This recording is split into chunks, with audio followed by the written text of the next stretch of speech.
be turning to Revelation chapter 14. Revelation chapter 14, we're going to be picking up in that chapter here this morning. Before we get into chapter 14, though, do want to quickly remind ourselves of not necessarily the message of the whole book at this point, though we'll go through the outline, but sort of remind ourselves of the section we're in, that second half of the book, on the war, the conflict between the dragon and the lamb. After we spend just a moment going over our sort of introductory material, we remind ourselves of. We've been mentioning and reminding ourselves of the book of Revelation is about victory in the Lamb. We get that from chapter 17 and in verse 14, where it reads, "These will make war with the Lamb, and the Lamb will overcome them. For he is Lord of lords and King of kings, and those who are with him are called, chosen, and faithful." And so that's really, as we said, the theme that's being driven home throughout the book of Revelation is the fact that ultimately victory is in the Lamb or in Christ Jesus. Now, the book, as we've been outlining, it divides into two major sections. The first of those is the conflict on earth. And so that's what we finished that section a few weeks ago when we finished chapter 11. That's where, after 1 through 3 is the introduction and the letters to the 7 churches. Beginning at chapter 4 and going through 11 is the throne scene, followed by the Lamb taking the scroll from the one on the throne and then opening its 7 seals. Then in chapter 7 we have an interlude of the 144,000. We'll come back to those here in just a moment in chapter 14. We then, in chapter 8, finish the opening of that final seal, which then leads us to 7 trumpets. Then after we go through the 7 trumpets, we have another interlude after the first 6, and then the final trumpet is showing us that ultimately Christ, again, is going to be victorious, but focusing in that occasion on victory on earth. That is, his cause will be victorious over Rome. That's dealt with in the second half of the book, and I'll cover that more in a second, on the conflict between the Lamb and the dragon. But it's focused more on the deeper spiritual meaning of what is causing the conflict on earth, and that's ultimately the conflict between the Lamb and the dragon. We do want to remind ourselves of our rules for studying Revelation. We need to remember that it was written to encourage the people of John's day, that it's largely symbolic, that it heavily used Old Testament terminology, not to press the details of the symbolism, to interpret the book in light of clear biblical passages, and to visualize or picture the visions in your mind. So again, that first rule, remember it's written for the people of John's day.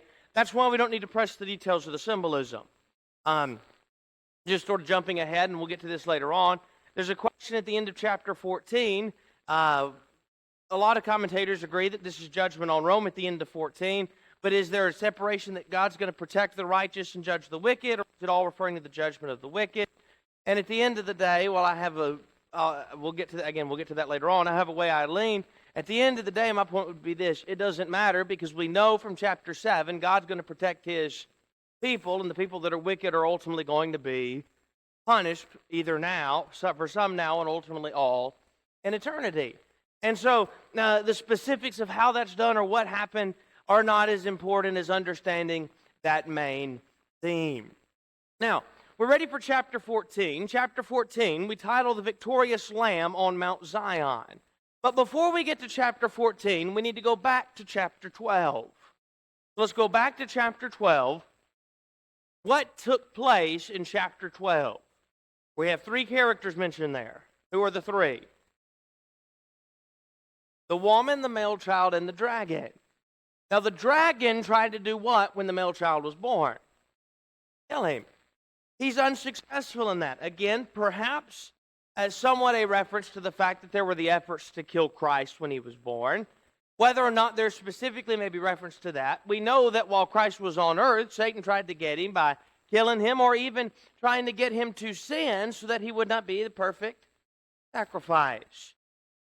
But then, after he's unsuccessful, where does the dragon go in 7 to 12? He makes war in heaven against Michael and his angels. What exactly does that have reference to? I don't know.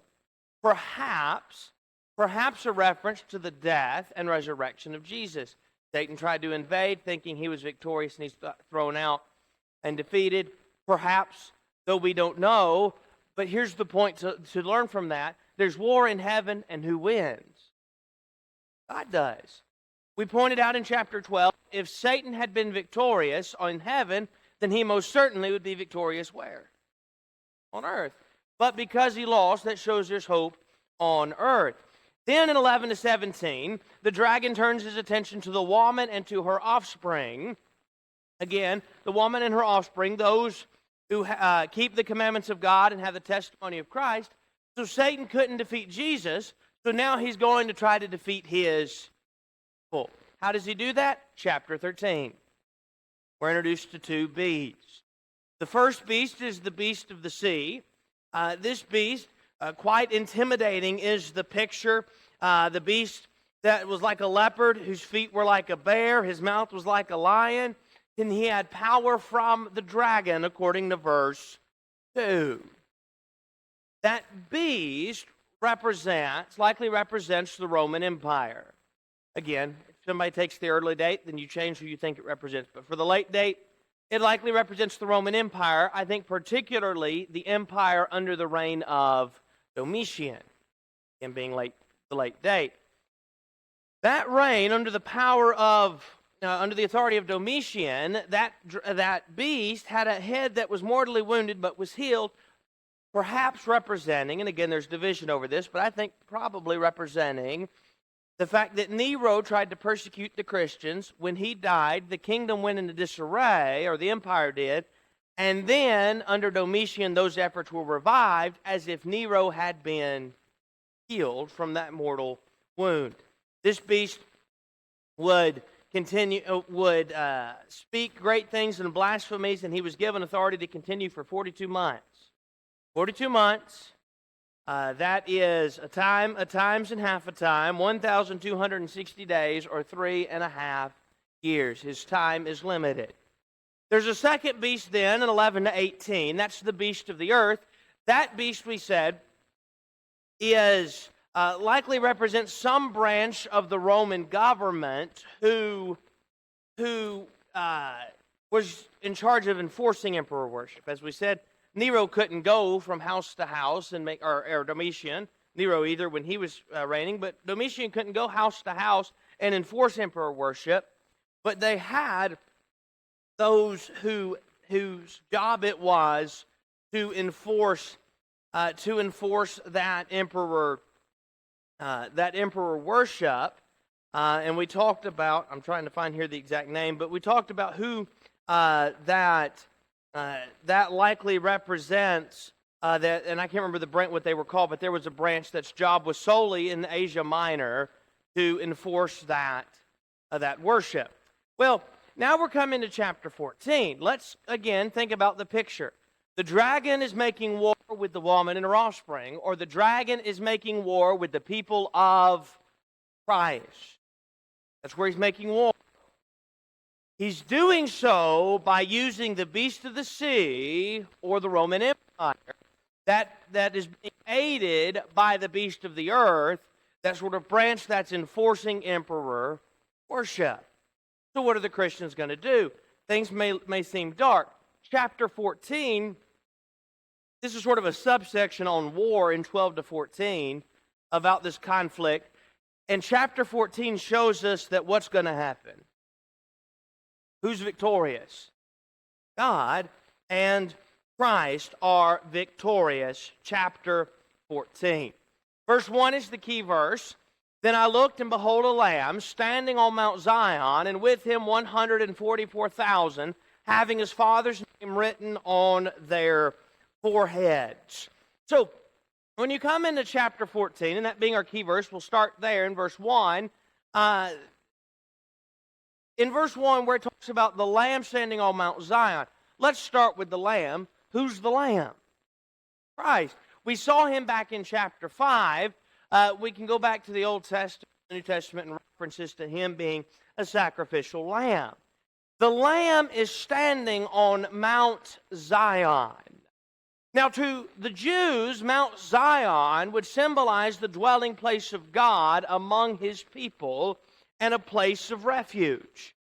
2 Samuel 5:7, it said, "Nevertheless, David took the stronghold of Zion," that is the city of David.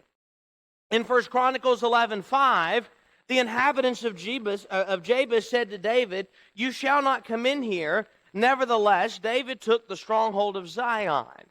We better remember that city as the city of God, or the city of Jerusalem under the Old Testament, the stronghold that he takes and makes the capital. Now, this Zion in the Old Testament represented to the Jews where God dwelt. Because what was there in Jerusalem, or Zion? First the tabernacle, and then eventually the temple where God would dwell, representing the presence and the dwelling of God and a place of protection. Again, Zion or Jerusalem was on a hill and had strong walls. That's why people thought, 2 Samuel 5 and 1 Chronicles 11, that David could not take it, but he did. Now, let's go to the New Testament. Go to Hebrews 12. In the New Testament, Zion, now the term Zion is not used in Hebrews 12, but the idea, again, Zion or Jerusalem, they're the same place in the Old Testament, that stronghold of Zion. Zion's used in verse 22, Jerusalem's used in verse 23, or later in verse 22, referring to the same place. "But you have come to Mount Zion, to the city of the living God, the heavenly Jerusalem." Two terms, Zion, or three terms. Zion, the city of the living God, the heavenly Jerusalem. "To an innumerable company of angels, to the general assembly and church of the firstborn, who are registered in heaven, to God the judge of all, to the spirits of the just men made perfect." So in Hebrews 12, it says, "You've come to Zion," or to the heavenly Jerusalem. So it's referencing, seems to be a reference to heaven. So when the Lamb is standing at Mount Zion, he's standing in heaven, meaning he is there in heaven with who? Verse 1. Who's there with him? Well, Christ is there, but who's there with the Lamb? And with him, 144,000. Who do we say those are? Those likely represent the full and complete number of God's people. I think in particular it probably represents, and if these slides look familiar, this is the same slides that same material from chapter 7, so I'm not going to spend long on it, just going to run through it real quick. Remember, the number 144,000 is not to be taken literal. If so, you couldn't have 139,999, you 144,001. And if so, the save could only be from Israel. Why? Because in chapter 7, they're referred to as being from the tribes of Israel, and those tribes are named. Which would mean that only these that would be with the Lamb in Zion would be those who are Jews. Also means they have to be virgins. We're taking it literal. Now, I'll get to what that means in a minute about being virgins and not being defiled. But if we're taking it literal, some take the number literal. If we're taking that number literally, then they have to literally be Jews, or from the tribe of Israel. They have to literally be virgins, and they literally have to be all men. Not, then why does the number have to be literal? But it's not. The book is symbolic, chapter 1, verse 1. The number, again, is for God's people is the number 12, and the number 10 is the number of completeness. This number is 12 times 12 times 10 times 10 times 10. It represents the full number of God's people. I think likely the number of God's people on earth at a given time. But now they're not found on earth in verse 2 or verse 1. They're found on Mount Zion. So let me jump ahead for a second and why I think that is. In chapter 7, there's the 144,000 again, I think representing God's people on earth. Now they're in heaven. What he's showing them is, you remain faithful, that 144,000. You're part of that if you're serving God. You remain faithful. Where are you going to be in the end? You're going to be in heaven. You're going to be with the Lamb on Mount Zion. And so they were standing on Mount Zion, and with him, again, the 144,000, having his Father's name on their foreheads. I think going back to chapter 7 and the seal of the sealing of God's people, God knows those who are his, 2 Timothy chapter 2 and in verse 19. When you take this, you can contrast it with those of chapter 13. Remember chapter 13 and in verse 15, he, that is the second beast, was granted power to give breath to the image of the beast, that is the sea beast, the first beast, Rome, that the image of the beast should both speak and cause as many as would not worship the image of the beast to be killed. He causes all, both small and great, rich and poor, free and slave, to receive a mark on their forehead, or on their right hand or on their foreheads, that no one may buy or sell except one who has the mark or the name of the beast or the number of his name. Imagine being one of these Christians. You're going to the marketplace, chapter 13. You can't buy because you don't have the mark of the beast. Now, you know that it's necessarily a literal mark that they were having put on you, but they know here's somebody that's not bowing down to the emperor. Don't serve them. You've got something better. Well, you don't have the name of the beast. You do have the name of our heavenly Father. He's recognizing you as his. Verse 2 and 3 now. And I heard a voice from heaven, like the voice of many waters, and like the voice of loud thunder. And I heard the sound of the harpists playing their harps. They sang, as it were, a new song before the throne, before the four living creatures and the elders.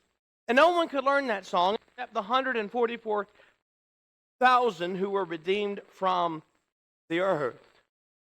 So they sing here a new song. Now, the book does not tell us the specifics of the song. Somebody said, what was the content, that content of that new song in Revelation 14? I don't know. I don't know because it didn't tell me, and if I needed to know, God would have told us. But I think we can determine the general content of the song. What I mean by that is obviously the specific. I think we can ascertain the general idea or category this fits under, and that is, I think this is probably a victory song. You think about the fact that, going back to the Old Testament even, the people would sing after a victory. Exodus 15, 20, and 21, the song of Miriam, after God destroyed the Egyptians at the Red Sea. 1 Samuel chapter 18. You remember in chapter 17, David kills Goliath. Chapter 18, he's now serving as a man of war, as a man of war for Saul. And when he returns home, it happened, 1 Samuel 18:6, as they were coming home, when David was returning from the slaughter of the Philistine, that the women had come out of all the cities of Israel, singing and dancing to meet King Saul with tambourines, with joy, and with musical instruments. So the women sang as they danced and said, Saul has slain his thousands and David his 10,000s. So it wasn't uncommon when victory happened in battle for some to sing a song of victory. Well, it's here. God and his people that serve him faithfully are going to be victorious, particularly in this context, over Rome and their oppression. Now, we'll get to this later on. That may not mean that you survive or live through that oppression. You may be killed, but you're still victorious. We'll get more to that at verse 13 in just a moment. So the new song is a song that likely represents a song of victory. God and his people God and Christ are victorious, and his people there with him. Now verses 4 and 5 that should be. Verses 4 and 5, not 4 through 6, 4 and 5, they followed the Lamb.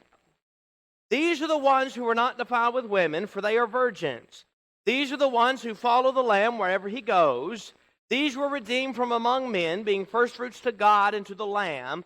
And in their mouth was found no deceit, for they are without fault before the throne of God.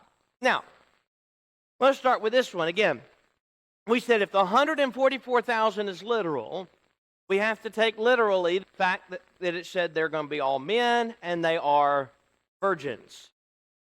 So, that would exclude a lot of people if it's to be taken literally. And it's only virgin men that could be in the 144,000 that are from the tribe of Israel. But we're not talking in literal terms because we're dealing, again, chapter 1, verse 1, with a book that was written in symbolic or apocalyptic language. So it's not literally virgins. So what does it mean? The point is, they had not played the spiritual harlot with idols. I want you to go to Revelation 2 for just a minute. Go back to Revelation chapter 2 for just a minute and look at verse 18 beginning. Or not, we'll skip down. We'll start in verse 20. Remember in writing the Thyatira, we talked about them being a tolerant church. Here's what's said about them.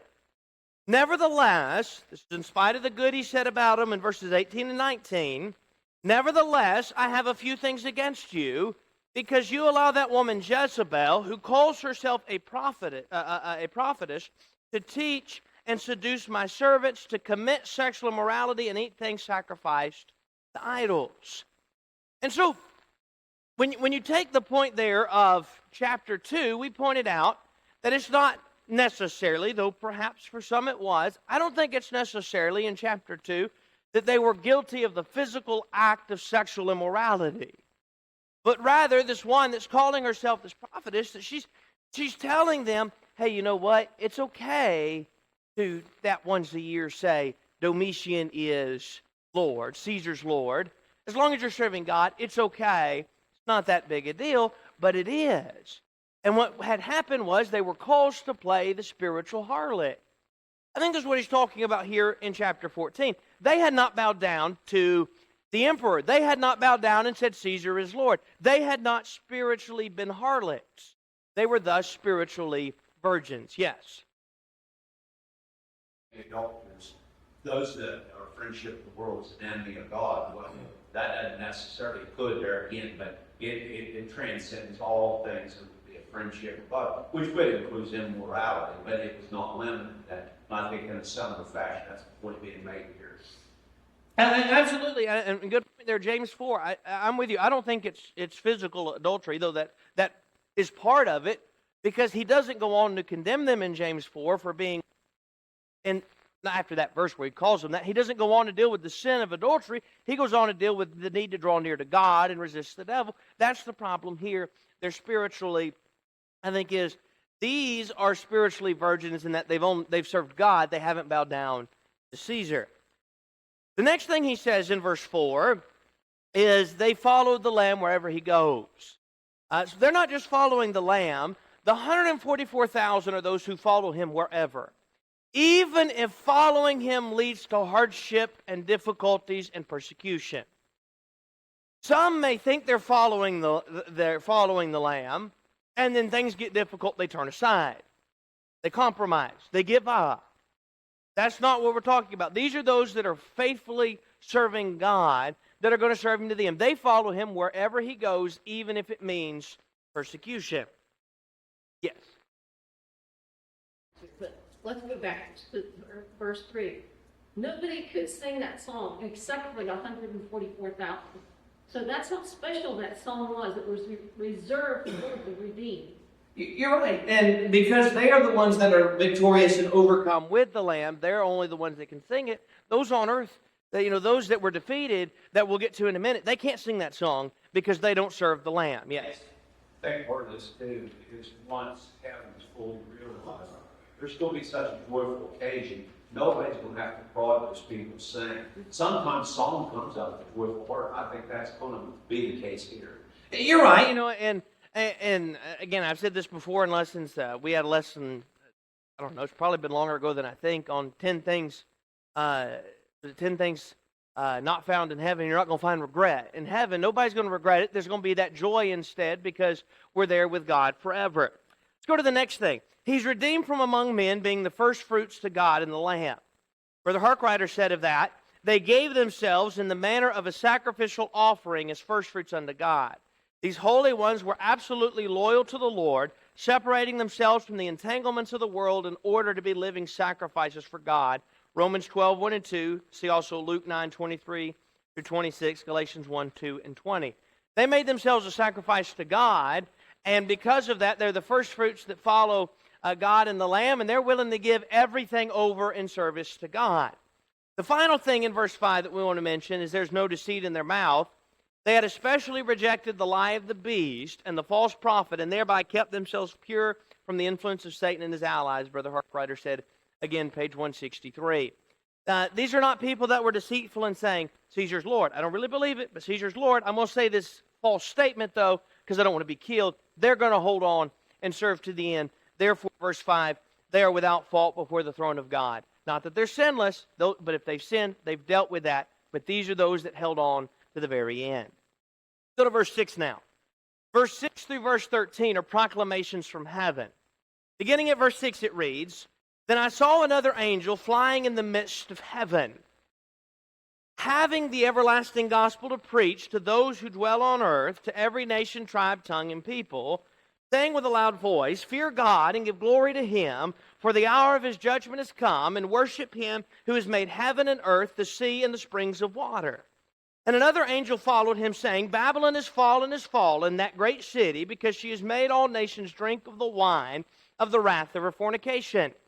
Then a third angel followed them, saying with a loud voice, If anyone worships the beast in his image, and receives his mark on his forehead or on his hand, he himself shall also drink of the wine of the wrath of God, which is poured out full strength into the cup of his indignation. He shall be tormented with fire and brimstone in the presence of the holy angels, in the presence of the Lamb, and the smoke of their torment shall ascend forever and ever, and they have no rest day or night, who worship the beast in his image, and whoever receives the mark of his name. Here is the patience of the saints. Here are those who keep the commandments of God in the faith of Jesus. Then I heard a voice from heaven saying to me, Write, blessed are the dead who die in the Lord from now on. So we've got 4 proclamations. The first angel proclaims, or comes preaching the everlasting gospel. Now, there's some division over that, not that church divided. There's some division among commentators as to what it means. Some say the good news or gospel here is the good news that Rome is going to fall, which to the Christians certainly would be good news that the oppression's going to be ending. I think it's probably actually the gospel message. Not that the angel literally taught. That would violate the fact that God commanded men to teach. And God did not have an angel or himself. For an opportunity, Jesus could have told Saul of Tarsus right then what to do, but he did not. But the point is that message has gone out throughout the world, and they need to listen to that because verse 7, they need to fear God and give glory to Him. Don't fear man. Those that are caving, they're fearing man. Don't fear man, fear God and give glory to Him, for the hour of His judgment has come. He's going to come in judgment. And those He's going to judge, I don't think this is final judgment. Okay? This is a judgment in time. That is, He's coming in judgment on the nation of Rome. We're going to get that in a minute in the second proclamation. But again, here's the point of the first proclamation. Man needs to fear God and give glory to Him, not fear man and give glory to man, because judgment is coming. They're going to stand and give account to God. For those serving now, but ultimately all for eternity will give an account. The second one cries, Babylon is fallen. Now, Babylon represents an oppressive enemy of God's people.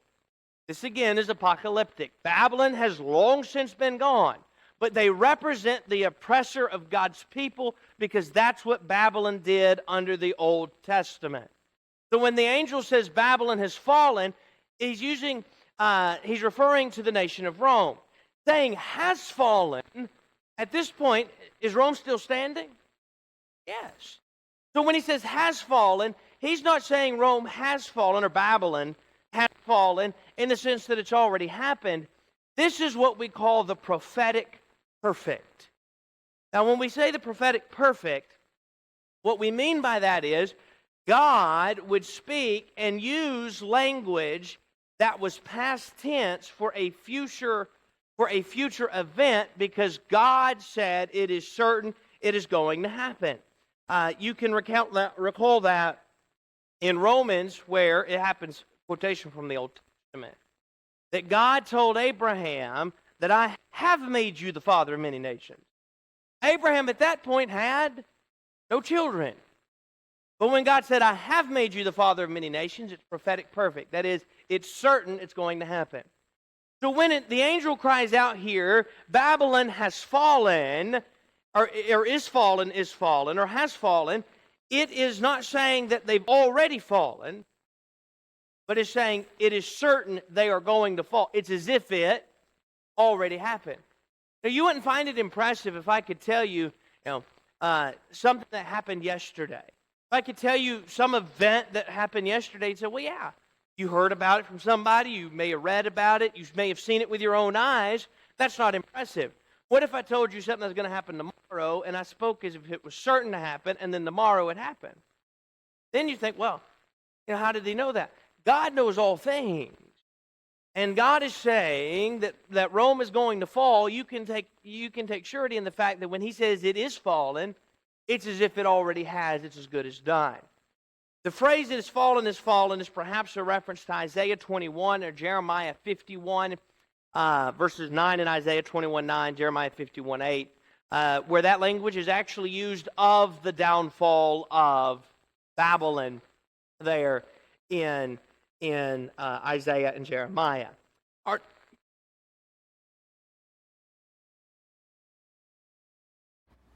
God spoke of Rome as having fallen because he can declare the end from the beginning. Yeah. Only God can do that. Right. Man tries to do that. They're always prophesying the end of the world and all that. They can't do that. We can't do that. We're human. But God can do that. Absolutely right. And so it's as certain as if it had already been done because God knew what was going to happen. What we're going to do on Wednesday, we've got just a few verses left. We'll quickly hit the end of chapter 14, and then we'll probably get into chapter 15 and start the 7 bowls of wrath on Wednesday evening.